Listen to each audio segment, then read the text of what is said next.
Ok.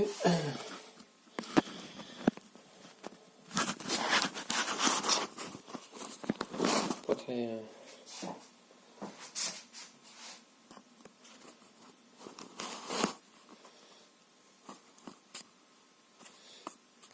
va pas tenir ça.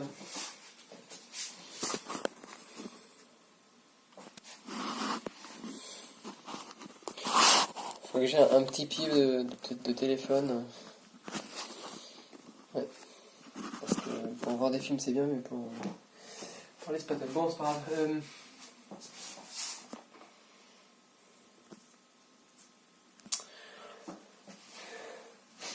Donc je viens de voir un film de Pierre Merachkovski. Enfin, en tout cas, c'est lui qui est filmé dedans, mais il y a aussi d'autres personnes.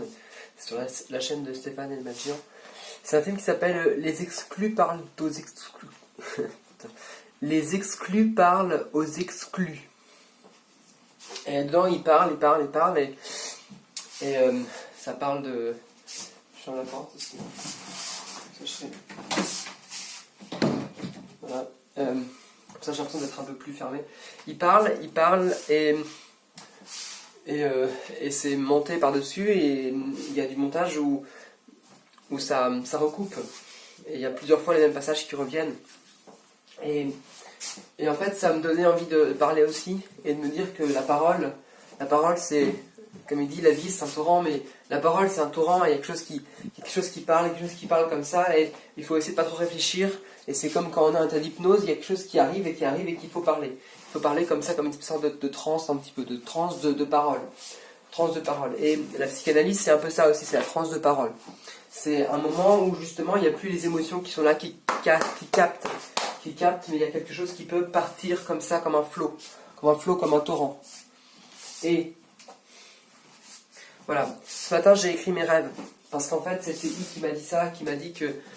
Alors je suis marrant, je fais comme lui, du coup je vais dire des choses, que c'était pas mal de noter mes rêves, enfin en tout cas qu'elle faisait ça, et moi du coup alors je sais pas du coup si, mais bon je dis pas son nom, mais je sais pas qu'est-ce que je peux dire sur les autres, mais bon Pierre par exemple il dit des prénoms, alors je sais pas, et Emmanuel Carrère aussi il dit les prénoms aussi, et je sais pas à quel point je peux dévoiler les choses, les dire, et ce que j'aimerais c'est qu'il n'y ait pas de choses que je ne peux pas dire, et ce que j'apprécie chez Pierre c'est tout ce truc là qui fait qu'il peut parler comme ça, il peut parler, et du coup les choses elles ont autre sens. Il pose les questions les questions qu'on ne pose pas d'habitude. Il pose des questions qui font que les choses ont du sens, mais un sens autre, un sens plus bas comme ça. Et moi, c'est comme si j'avais été bloqué sur le sens du haut, comme ça, que j'avais pas pu retrouver le sens du bas. Quand j'étais petit, j'avais ce sens du bas là. Je pouvais plaquer à ce truc-là, mais il y a quelque chose qui m'a fait décoller. Quelque chose qui m'a fait décoller et que j'ai du mal à retrouver. Comme si justement, j'écrivais ce matin là, comme si j'étais un peu en dette. Comme s'il y avait une dette de quelque chose. Comme si j'avais jamais fini de travailler, comme si là j'étais à l'école et j'avais l'impression à l'école que c'était une libération, alors que c'est l'inverse en fait, c'est pire. C'est pire parce que j'ai jamais fini quelque chose. Quelque chose n'est jamais fini. Et si quelque chose n'est jamais fini, c'est parce que c'est pas au bon endroit. Parce que ce qu'on me demande de faire, ou ce que j'ai l'impression qu'il faut que je fasse, c'est pas au bon endroit. Parce que c'est une question du vide.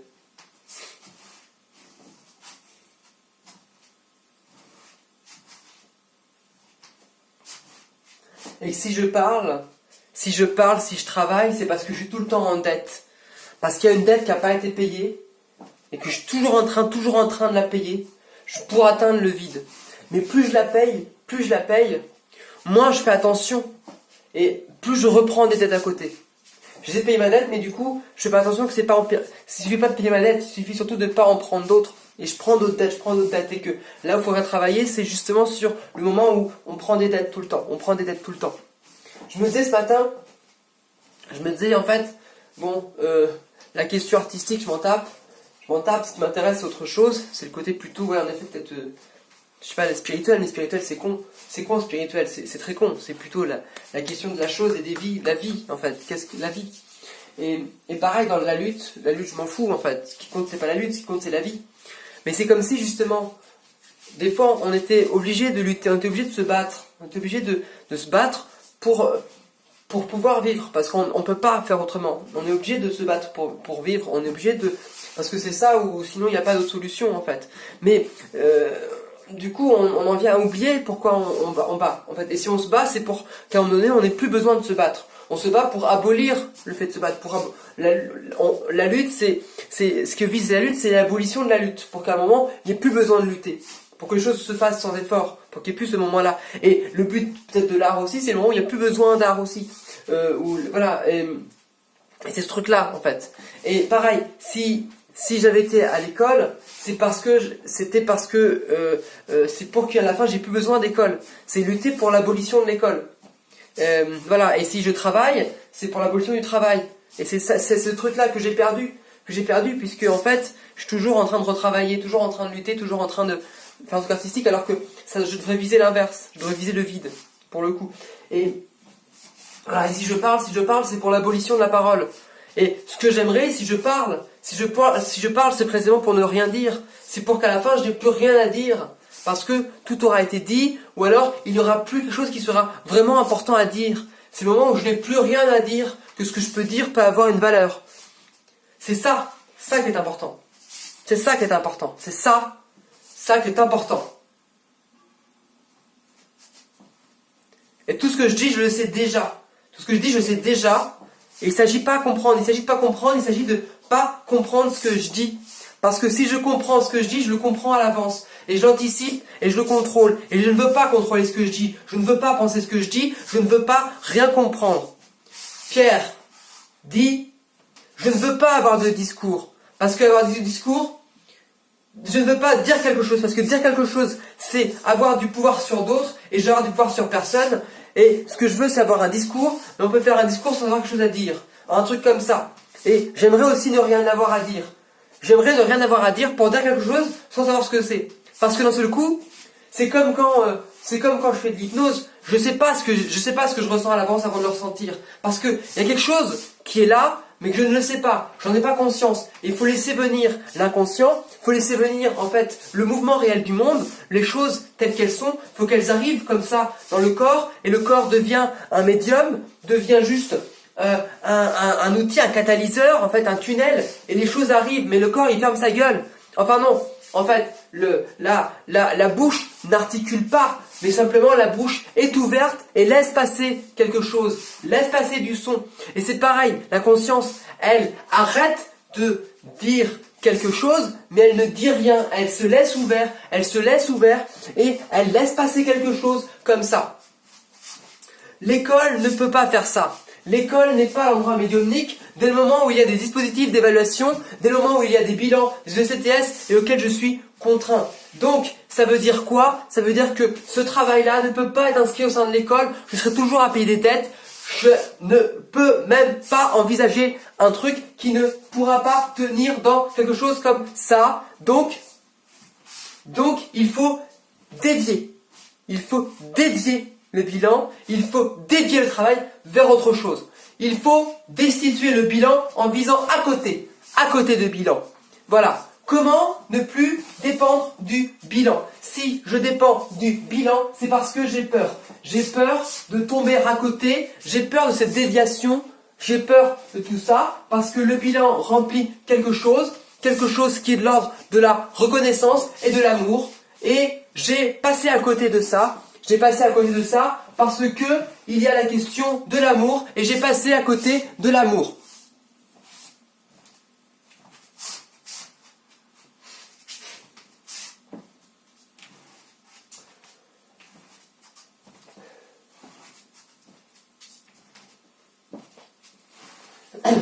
J'avais dit que je voulais pas faire l'amour, mais je voulais faire amour. Faire amour avec le monde, avec les gens. Comment on fait amour? Non pas faire l'amour ou faire la guerre, mais comment faire amour et faire guerre. Faire amour. On ne fait pas l'amour, on fait amour. Ça se fait. C'est quelque chose qui est là et qui se fait. On ne fabrique pas. on le fait, on le laisse faire, c'est l'amour qui fait. On ne fait jamais. L'amour, c'est l'amour qui nous fait. Et en même temps, c'est alors nous-mêmes, donc nous faisons amour. Nous faisons amour.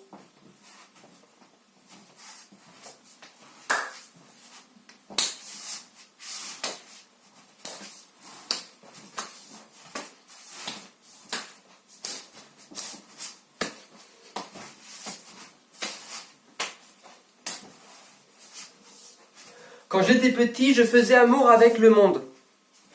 Le monde était autour de moi, et moi j'étais dans le monde, et le monde tournait autour de moi. Et je n'avais pas à faire d'efforts. Il y avait l'espace, et l'espace tournait. J'avais une grande chambre, j'avais de l'espace. Ce matin, j'ai rangé ma chambre. Non, c'était hier. Hier, on a rangé la chambre pour mettre en place les amplis, etc. Et il y avait du coup de la place. Et quand je me suis levé ce matin, il y avait de la place. Et j'ai rêvé ce matin. Et je me suis souvenu de ce que j'ai rêvé et j'ai noté mes rêves.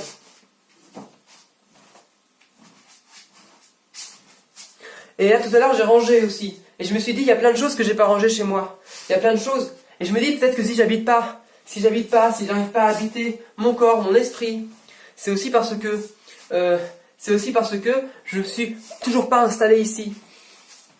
J'ai toujours pas rangé mes affaires. J'ai toujours pas rangé tout comme il faut. J'ai toujours pas fait. Je fais rarement le ménage. Et du coup, j'habite pas ici. J'habite pas encore ici. Et tant que je peux pas habiter ici, eh bien forcément, l'endroit que j'habite, c'est l'école. Et tant que je peux pas habiter avec moi-même, je peux pas habiter avec les autres. Comme si j'étais toujours hors sol, décollé du réel. Et qu'il fallait atterrir quelque part. Je me disais ce matin, quelque part, comment mettre en place, comment faire que, pas forcément que le foyer soit, que la maison soit un foyer de résistance, ou comme une résistance au foyer, mais plutôt considérer que, comment mettre en lien la lutte, l'émancipation face au capitalisme et tous les trucs comme ça, d'oppressifs et tout ça, et mettre en lien la lutte et le développement personnel. Et que ça colle comme ça, que ça colle pareil, que ça colle et que ça fasse l'un avec l'autre comme ça. Que la lutte, elle soit faite sur un plan individuel aussi. Je regardais une vidéo sur internet, et en fait on voyait sur deux côtés, à droite et à gauche, on voyait à gauche un mec qui prenait des mauvaises habitudes, qui mangeait des chips et du Coca-Cola, et qui allait travailler, qui allait boire la bière, boire des coups plutôt qu'aller travailler. Et à droite on voyait un mec qui faisait tout bien, sain, il mangeait bien comme il faut, et puis il travaillait ce qu'il fallait, etc. Et en fait je me suis dit, c'est bête parce que d'un côté, c'est une manière d'avoir de l'énergie pour soi, mais en même temps cette énergie-là, elle est captée dans le travail, donc à quoi ça sert? Et je me dis, mais comment on peut faire au contraire? Parce que comment faire un développement personnel, mais qui soit pas capitaliste, qui soit pas dans ce truc-là de dévouer sa vie au marché? Et comment faire du coup une lutte, et qui soit pas forcément dans une espèce d'effort aussi, dans un truc de, voilà, et puis dans une espèce d'épuisement permanent? Est-ce qu'on peut pas lier ces choses-là? Faire en sorte que sa vie quotidienne devienne, non pas une lutte, mais une émancipation. Comment prendre ce qui est émancipateur dans la lutte et utiliser les outils du développement personnel pour pouvoir l'acter et l'amener en fait concrètement sur les choses. Voilà comment faire peut-être pour trouver une manière pour que ça colle, parce que je suis à côté de ça.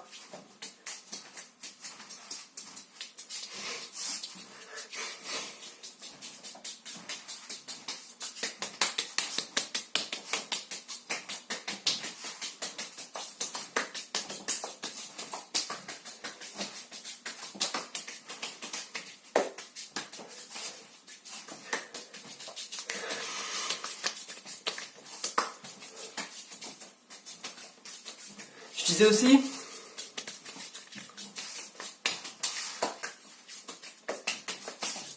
disais aussi, il fallait clôturer cette mémoire.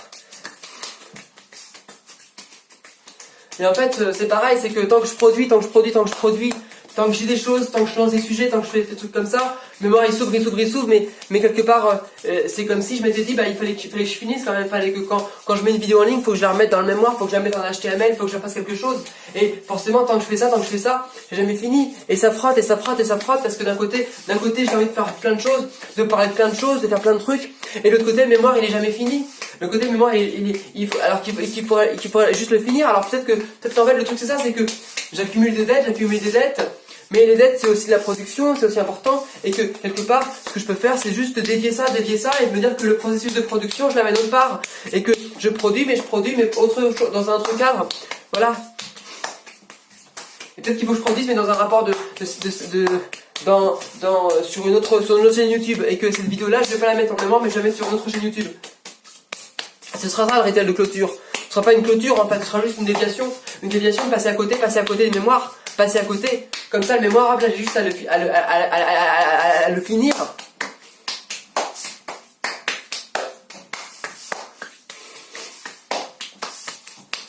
Juste à le finir, et en même temps je peux continuer à faire des choses.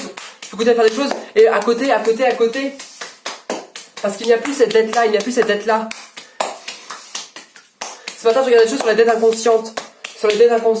Les dettes inconscientes, c'est comme par exemple, voilà, on est redevable de ses parents parce qu'ils nous ont nourris, et que du coup c'est comme si on était toujours redevable envers eux. Et comment enlever ça? Comment enlever cette dette que j'ai envers l'école par exemple?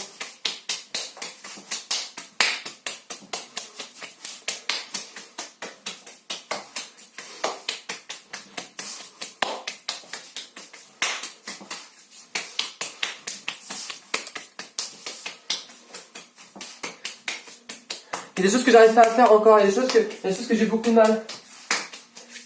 J'ai du mal à téléphoner à un médecin ou à un psychologue, ça me fait très peur, ça m'angoisse. J'ai du mal à rentrer dans un sauna LGBT. J'ai du mal à faire des choses interdites, à faire des affichages sur les murs, à faire des tags.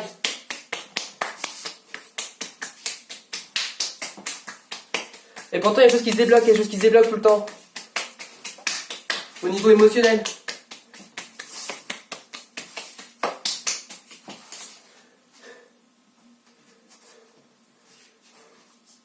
Il y avait un mec qui parlait sur une conférence TED que j'ai regardée ce matin. Une conférence TED sur l'homosexualité.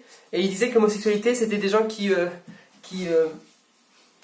ça se voyait au niveau génétique. Et c'était une réaction particulière, dans une réaction de survie pour maintenir des liens de cohésion émotionnelle.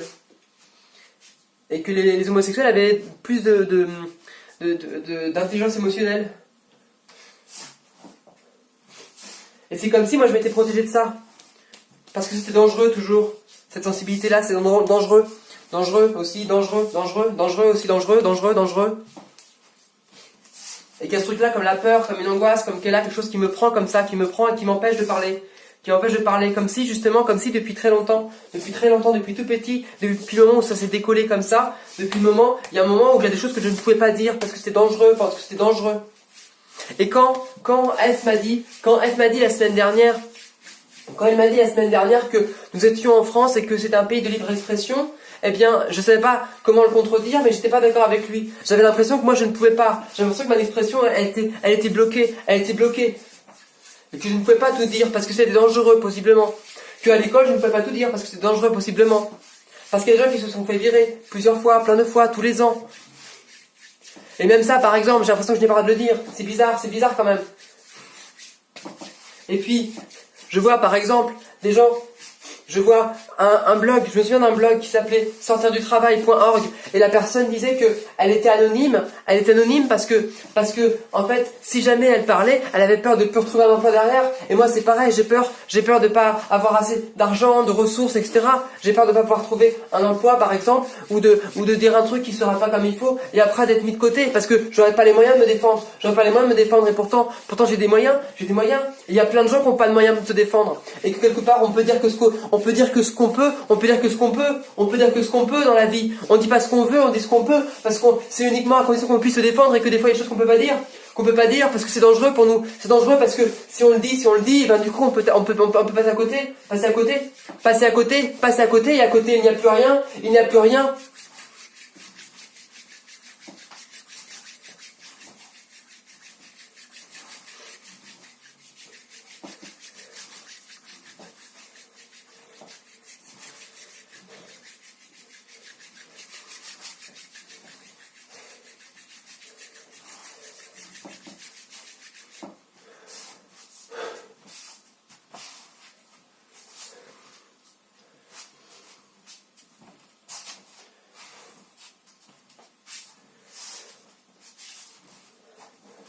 depuis quelques temps là, depuis quelques temps, peut-être depuis que on m'a dit qu'on m'aimerait bien, je sais pas, peut-être que c'était une manière de pouvoir acter que c'était fini, peut-être que c'est une manière aussi de pouvoir me soulager, je sais pas.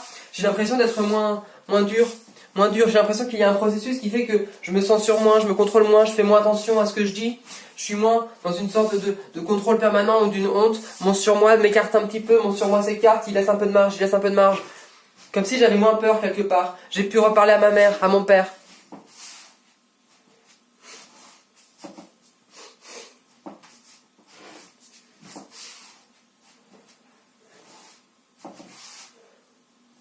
Quand je regarde des gens qui sont fous dans les documentaires, j'ai l'impression que ça va, c'est pas non plus si terrible que ça.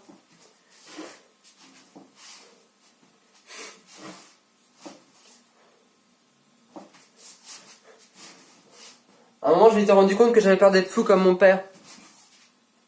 Et je crois que maintenant, du coup, maintenant que j'ai compris un peu ce que c'est, je me dis, bah, en fait, il y a une marge. Et puis, il y a des moyens de tricher aussi.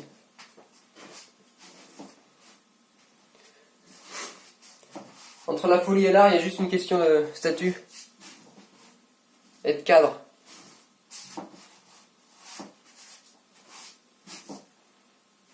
Il suffit de pas trop être dupe.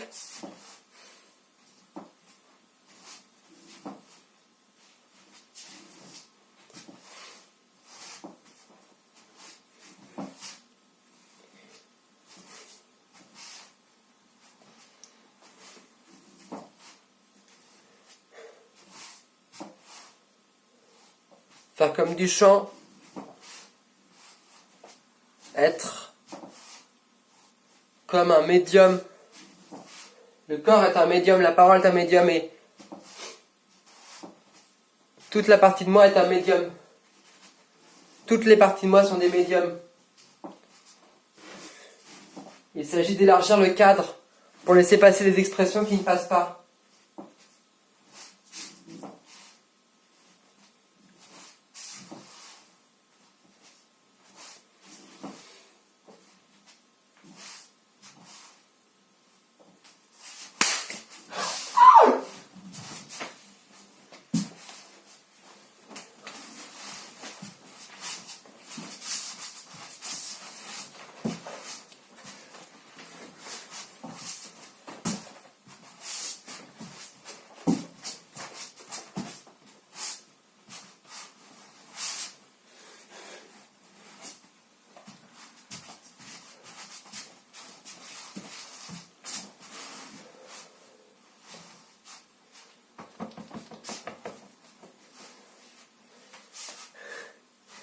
Il y a des institutions partout.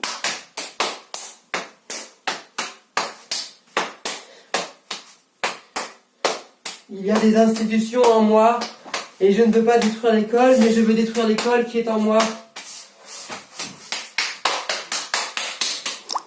Je veux tuer le père, tuer le surmoi. Et j'ai été le père parce qu'il n'y en avait pas.